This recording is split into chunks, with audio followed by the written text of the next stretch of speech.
Hi, my name is Chris Sutton, and I'm going to be performing an epidural spinal video simulation. I'm going to start off with my machine check. I'm going to make sure I have my pipeline pressure. It looks like it's on. It's at least at 50% PSI or 50 PSI. I want to make sure that my tanks are at least halfway full when I have my key here. I also want to make sure I have my embu bag, my suction, my rescue medications, apples, extra airway.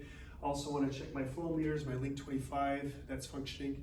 I also want to check my low pressure, do my low pressure check with my flow meters and also my vaporizers, make sure there's no leaks. Also want to make sure my vaporizers are full. I also want to make sure I have AC power. It looks like I do. I'm going to go ahead and calibrate also my O2 sensor, and then I want to make sure my CO2 absorber isn't exhausted or desiccated. I also want to check my monitors, make sure that I have my standard monitors at the right settings. Also, I want to make sure my ventilator settings are at the appropriate settings, and then check my inspiratory and expiratory valves. Right now, I'm going to go ahead and perform my high pressure check. I'm going to go ahead and include my white piece, turn my APL valve all the way to 70 centimeters H2O. I'm going to push my O2 flush and increase my pressure to at least 30 centimeters H2O, and make sure that holds for at least 10 seconds. Okay, I've done that. Now I'm going to go over here to my patient. So I have a 26-year-old female, G2, T2, PO, AO, L1, coming in for a scheduled C-section. She has a history of gestational diabetes as well as an appendectomy. After an initial airway assessment, she has a Malapati 1 and an ASA of 1. So based off of the questions I performed, I found that she has no other abnormalities in the history and physical during my pre-anesthesia interview and assessment. Okay, so for the procedure, I'm gonna perform an epidural procedure right now. I'm gonna make sure that I have my patient in the right position. Go ahead and place a local, as well as place my epidural and do a test dose. Alternatively, what we could do besides an epidural or spinal, you could have surgery without the epidural. You may still have general anesthesia as a backup. You can also perform regional blocks, have your opioids, possible sedation. Some of the benefits, however, of doing an epidural as well as doing a spinal is your general anesthesia may not be required.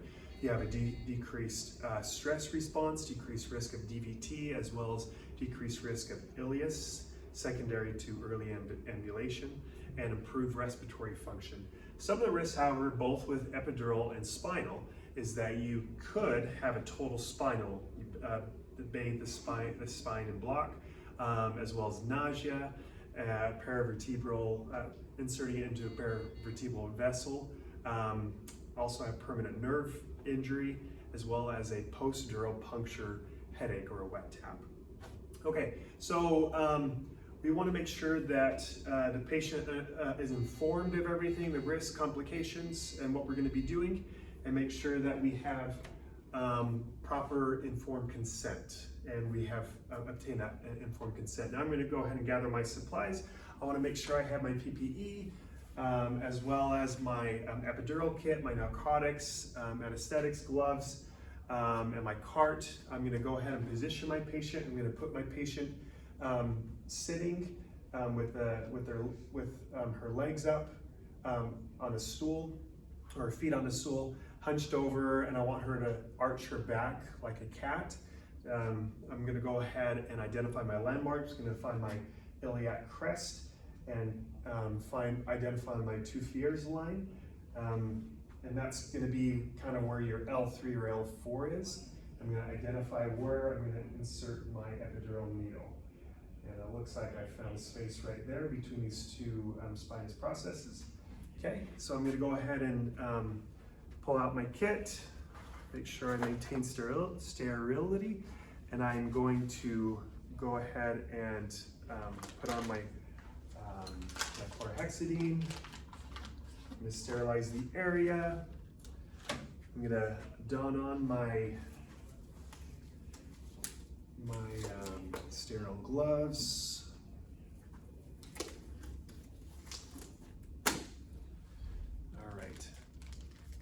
Okay, I'm gonna go ahead and put on my sterile drape.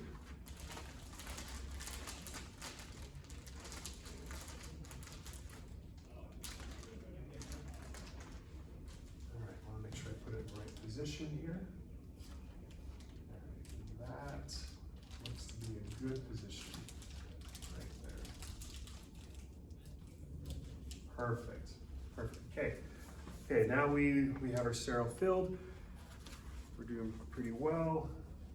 And I'm gonna go ahead and I'm gonna prep all my, I'm gonna get my local anesthetic ready, draw it up with a filter needle. I'm gonna drop lidocaine 1% in a 3 ml syringe, and then I'm also gonna get my loss of resistance syringe ready. I'm gonna drop about 5 cc's of sterile water with with an air bubble in there. I'm gonna use a filter needle to draw that up as well. All right, okay.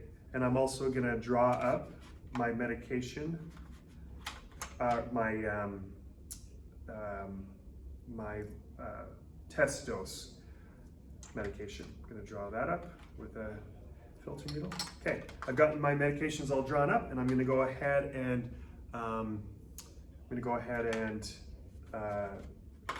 localize the area with a local anesthetic. I'm going to grab a 25 gauge needle. Again, I'm going to localize it with about 3 mLs, 1% lidocaine. Kind of go in and create kind of a bubble at the beginning, and then go in injecting, and then come out injecting. All right. Okay, so we got that anesthetized. Now I'm going to go ahead and grab my TUI needle, and I'm going to use the Ramage grip. All right. So I'm going to insert my TUI needle at an angle. I'm going to kind of go in slowly until I feel some resistance, while the whole time maintaining my Ramage grip. Okay, I have some resistance. I'm going to go ahead and take out my internal needle. I'm going to grab my loss of resistance syringe, insert it on, and I'm just going to give it a little tap tap, and then just insert a little bit more. Ideally, you want to go about maybe 3 to 5 centimeters in until you find your epidural space.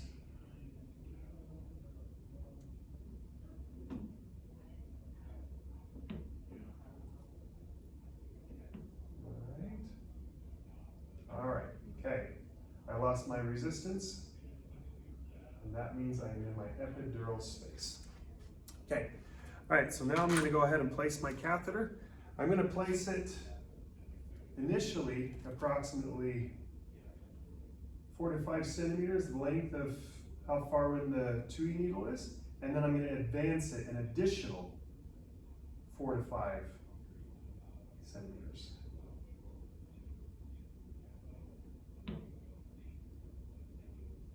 And then, while still trying to thread it in, I'm going to pull out my TUI needle. I'm going to keep threading in my epidural catheter while pulling out my TUI needle.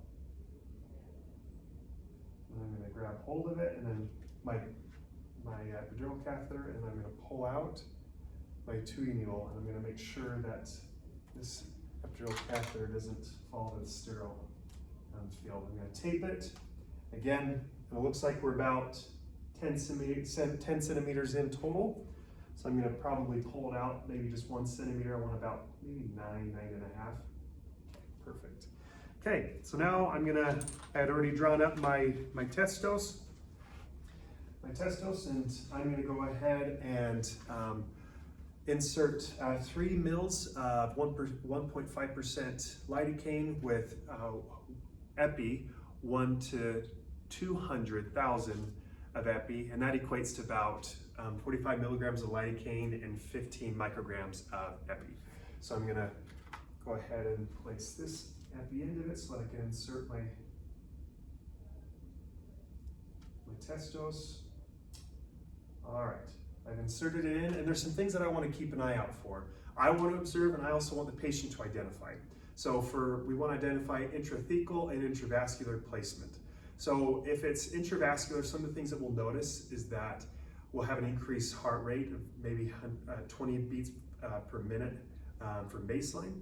Also ringing in the ears, metallic taste, and that's usually an intravascular space. If it's intrathecal, the patient will probably notice some instant warm in the feet, or legs are rapidly developing block higher than anticipated. Okay, all right, so now that the patient has, so that we identify that it's in the right spot, we're gonna go ahead and give our initial dose of bupivacaine. I'm gonna go ahead and draw that up with this, with the filter needle. Use my 10 ml syringe. Okay, and then I'm going to be injecting, again, 0.25% 8 mils by bupivacaine, as well as 100 micrograms of fentanyl. That's a total of 10 mils. And I'm going to give this over 5 to 10 minutes. That's about 2 mils at a time to prevent hypotension. So we want to note the vital signs and patient comfort levels every 5 minutes for a total of 15 minutes, and then chart the procedure. Okay, so now I'm going to move on to spinal. I'm going to go ahead and I've already I got my sterile filled. I've already placed my local anesthetic. I'm going to go ahead and draw up my block, and that block is I'm going to be using Marcaine, about 2 mils of Marcaine, and I'm going to draw that up with filter needle. Okay, so that's been drawn up. Okay, I'm going to go ahead and place my introducer needle. And I'm going to grab my subarachnoid needle. I'm going to place that through the introducer needle in advance. I'm going to feel some resistance. I'm going to use the Bromage grip the whole time. And usually there should be a pop. All right, I think I've gotten through, and I'm going to pull out my internal needle, and it looks like we got some CSF flow. And I'll check all 4 quadrants and rotate my needle to make sure I keep getting some CSF flow. So I'm going to go ahead and pull out my internal needle. I'm going to grab my my block, my syringe that contains my block in it, and I'm going to aspirate for CSF fluid. You should see a swirl of fluid, not like a yellow color, but just like a swirl of fluid that comes in. So I'm going to aspirate, and as soon as I see that, I'm going to inject half of my medication, so about 1 mil, and then I'm going to aspirate again, and then I'm going to inject the remaining medication, and then I'm going to aspirate and then inject, and then I'm going to go ahead and remove my spinal needle, and I'm going to quickly position my patient in the proper position, and I'm going to note the vital signs, patient comfort level for about 2 to 5 minutes, and then I'm going to chart my procedure. And that's my presentation. Thank you.